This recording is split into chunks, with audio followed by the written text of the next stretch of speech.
Ordinance বিতর্কে এই প্রথম মুখ খুললেন রাষ্ট্রপতি প্রণব মুখোপাধ্যায়। লালকৃষ্ণ আডবাণীর মন্তব্যকে উড়িয়ে দিলেন অনুমান বলে।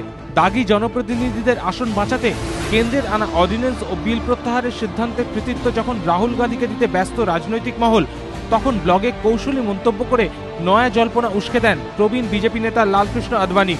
তিনি লেখেন, এটা প্রণব দা, রাহুল নন যিনি পরিস্থিতি সামাল দিয়েছেন। আডবাণীর এই মন্তব্যকে শনিবার নেহাতি অনুমান বলে উড়িয়ে দিলেন রাষ্ট্রপতি প্রণব মুখোপাধ্যায়। তিনি বলেন, অর্ডিন্যান্স প্রত্যাহার করা হয়েছে, এর জন্য কে দায়ী, কিভাবে দায়ী, কতটা দায়ী, এসবই কোনো ব্যক্তির অনুমান মাত্র। নিজের বক্তব্যের সপক্ষে যুক্তি দিয়ে আডবাণী ব্লগে লিখেছিলেন, আমি রাষ্ট্রপতির হাতে একটি 4 পাতার স্মারকলিপি তুলে দিয়েছিলাম। তাতে বিজেপি কেন এই অর্ডিন্যান্সকে অসাংবিধানিক এবং অবৈধ বলছে তার ব্যাখ্যা ছিল। রাষ্ট্রপতির সঙ্গে 45 মিনিটের বৈঠকের পর আমরা বুঝতে পেরেছিলাম তিনি আমাদের যুক্তিতে সন্তুষ্ট। এরপরই হস্তক্ষেপ করেন রাষ্ট্রপতি।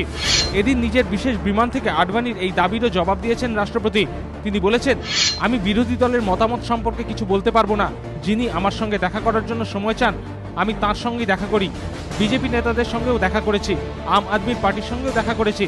অর্ডিন্যান্স সম্পর্কে নানা মতামত পেয়েছি।